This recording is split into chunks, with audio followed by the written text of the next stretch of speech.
Vous êtes de plus en plus nombreux à nous suivre. Mesdames et messieurs, bonsoir et bienvenue. L'Université catholique de l'Afrique de l'Ouest, UCAO, a célébré hier mercredi 2 juillet 2025 la fin de cycle de ses étudiants en licence et en master. Un moment fort qui consacre des années d'efforts et ouvre la voie à de nouvelles ambitions professionnelles. La cérémonie empreinte d'émotion et de solennité a réuni familles, enseignants et partenaires institutionnels de l'UCAO. Et reportage Amadoune Diallo et Abdoulaye Diarra.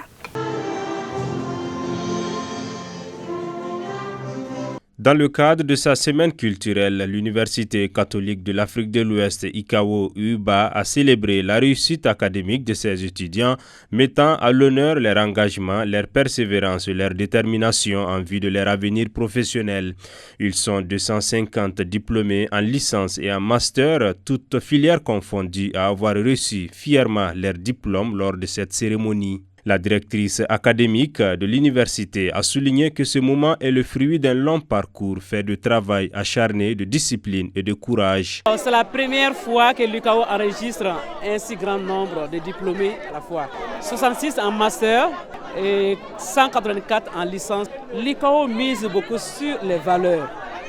Il ne s'agit pas seulement de former pour former, mais nous voulons former des responsables pour la gestion de la société. Et quand je vois l'année où j'ai accueilli ces jeunes, surtout ceux qui sont en licence, et aujourd'hui, le voir vraiment entrer dans une vie, une nouvelle vie, la vie professionnelle, c'est une fierté. Ce moment tant attendu marque une fin, mais aussi un nouveau départ pour ces étudiants. Parmi eux, les majors de promotion ont été distingués par des prix spéciaux. Portés par l'émotion et la fierté en ces jours mémorables, ils ont exprimé leur profonde reconnaissance. J'ai un sentiment de travail accompli et surtout des mots de reconnaissance à l'endroit de Dieu qui nous a permis aujourd'hui d'être là où nous sommes et dans les meilleures conditions. Envers la famille qui a accepté quand même la lourde tâche, à savoir le financement de ce cursus, et envers le corps professoral ainsi que tout le personnel de l'université catholique. Logiquement, après 3 années de dur labeur, de sessions et tout là, et vraiment je suis heureuse. Je sais pas, j'ai pas de mots, je suis juste heureuse. Mon cœur déborde de joie parce que 3 années c'est pas facile, surtout en sciences juridiques. On a beaucoup de notions, on a travaillé dur et vraiment nos fruits ont porté aujourd'hui. Je suis vraiment content. En marge de la cérémonie officielle, le représentant de l'archevêque métropolitain de Bamako, Empêché, ainsi que le parrain de cette édition ont encouragé les étudiants à cultiver l'excellence. À noter que des prestations artistiques et des danses chorégraphiques ont également marqué les temps forts de l'événement. Fête de fin d'année scolaire 2024-2025 pour les élèves de l'école Renaissance à Djelibougou Doumanzana. Cette journée a été embellie par des spectacles et des remises de prix aux meilleurs élèves. Tanavet Sangaré était sur place pour ORTM 2 suivant.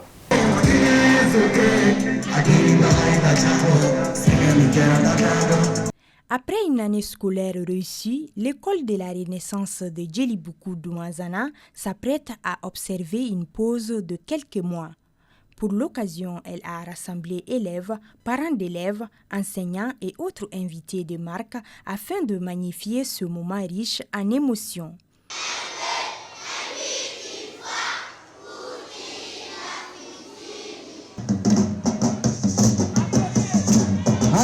Le 8 déjà, on était au niveau de Kankaba.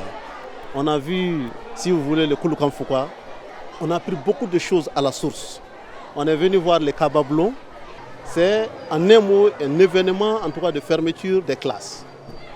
L'objectif de cela, c'est permettre aux enfants de joindre l'utile à l'agréable, de se détendre un peu et de faire de meilleurs souvenirs de l'année scolaire 2025.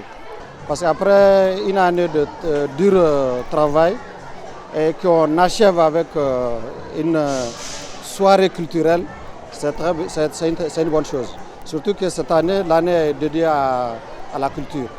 Cet événement contribue à renforcer les liens entre les élèves, les enseignants et les parents, créant une atmosphère conviviale et festive. Dans cette journée, j'ai appris quand même que le promoteur tient à nous, l'arrivée de l'artiste. Parce qu'il sait bien qu'on aime bien cet artiste. L'année s'est bien passée, j'ai bien travaillé, j'ai eu de bonnes notes, j'ai eu de bonnes moyennes aussi. Mes parents étaient contents, je suis fière de moi. Je pense que c'est bon pour les élèves et les parents aussi. Cette fête, comme dans beaucoup d'autres établissements, marque symboliquement la fin de l'année scolaire et le début des vacances.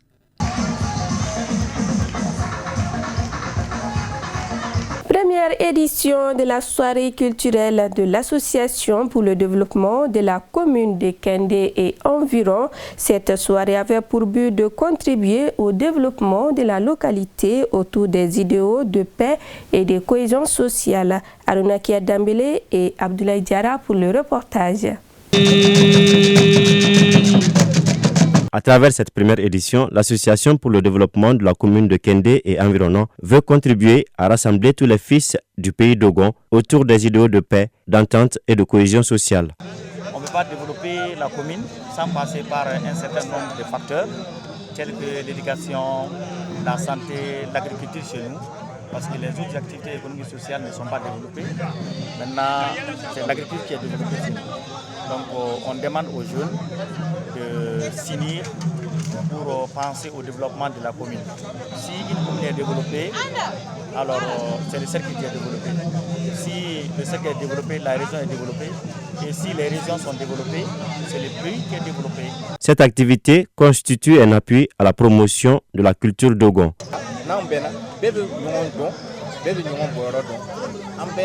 C'est pour sauvegarder les liens de parenté qu'il y a entre nous. À Bamako ici, nous nous rencontrons sans pourtant nous connaître, alors que nous appartenons à une même et seule famille. Toutes les générations doivent se connaître, car certains ont quitté le village il y a très longtemps. Il suffit juste de dire le nom de ton village pour qu'on s'y retrouve.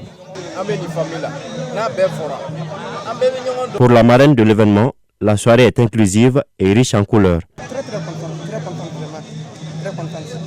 C'est un truc, c'est bien pour la famille, pour les jeunes d'Oran, les filles, tout ça là. Donc vraiment, je suis contente, vraiment. Le président de l'ADECEN n'a pas manqué d'inviter ses confrères à l'Union sacrée afin de faire face au développement de la commune de Kendé.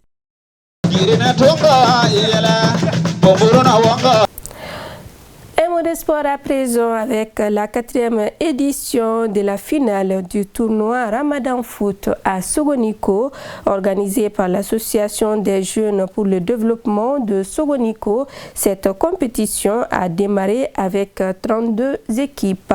La finale a été remportée par l'équipe de Faladje par le score de 2-1 face à Mayamboukou. Le tout s'est déroulé dans un esprit de fraternité, d'unité et de cohésion sociale, nous dit Aruna Dambélé et Soumaïla Konare. Bâtir une jeunesse forte, unie et responsable, c'est la devise de l'Association des jeunes pour le développement de Sogoniko, AJDS. Fidèle à sa tradition, la JDS vient de jouer la finale de son tournoi dénommé Ramadan Foot. Cette 4e édition a réuni 32 équipes de la commune 6 du district de Bamako. À l'affiche, Faladje en jaune contre Mayamboukou en gris. Pour la JDS, le foot est plus qu'un jeu. C'est une école de vie. Il nous enseigne, il nous éduque. Et ça nous permet aussi de nous rassembler autour d'une certaine chose. C'est pour cela que la JDS, la jeunesse de Sogoniko, nous avons beaucoup investi sur le foot. Ça nous unit quoi. Très satisfait parce qu'il y avait beaucoup de monde, tout le monde est sorti. Au terme de la rencontre, Faladje remporte par un score de 2-1. Au-delà du match, rassembler plus d'une dizaine de quartiers est indicateur, dira le parrain. J'allais déjà dire, rien ne vaut la cohésion. Je vois que c'est une ambiance vraiment bon enfant. Et là, c'est déjà bien. Une jeunesse qui est soudée, c'est une jeunesse qui est appelée à être productive. Déjà, j'appelle la cohésion sociale au sein de cette couche fragile, très sensible, et qui se trouve être l'avenir du pays. Donc, je demande beaucoup de courage et beaucoup de retenue par rapport aux pratiques qui ne font pas honneur à la jeunesse. C'est un appel que je lance à la jeunesse d'être soudée. La jeunesse constitue l'avenir du pays et la voir s'amuser, unie autour du football, doit être encouragée, affirmera la marraine.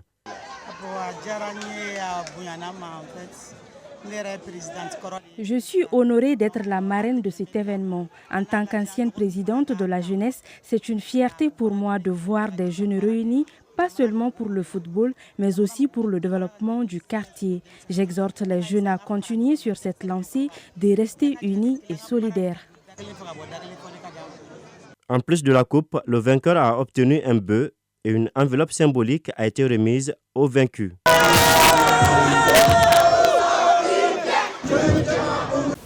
C'est ce qu'il fallait retenir de cette édition. Grand merci à vous de nous avoir suivis. Très bonne suite de nos programmes.